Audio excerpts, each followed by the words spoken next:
আসসালামু আলাইকুম ওয়া রাহমাতুল্লাহ। আলমগীর স্মার্ট কোচিং এর পক্ষ থেকে সকলকে জানাই সুস্বাগত।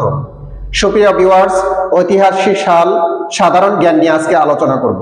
আশা করি শেষ সময় পর্যন্ত আমার সাথেই থাকবে। So let's go. 1. নোবেল চালু হয় 1901 সালে। 2. ফিফা গঠিত হয় 1904 সালে। 3. টাইটানিক ধ্বংস হয় 1912 সালে। 4.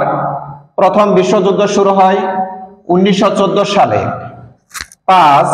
রুশ বিপ্লব হয় 1917 সালে। 6. প্রথম বিশ্বযুদ্ধ শেষ হয় 1919 সালে। 7. ম্যাগনা কার্টা চুক্তি হয় 1215 সালে। 8.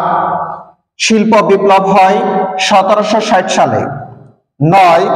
ওয়াটারলু যুদ্ধ হয় 1815 সালে। 10. দ্বিতীয় বিশ্বযুদ্ধ শুরু হয় 1939 সালে। 11. দ্বিতীয় বিশ্বযুদ্ধ শেষ হয় 1945 সালে। সুপ্রিয় ভিউয়ার্স, ভিডিওটি যদি ভালো লাগে নিজেরা মনোযোগ সহকারে দেখবেন, পাশাপাশি সবাইকে দেখার সুযোগ করে দিবেন। আল্লাহ হাফেজ।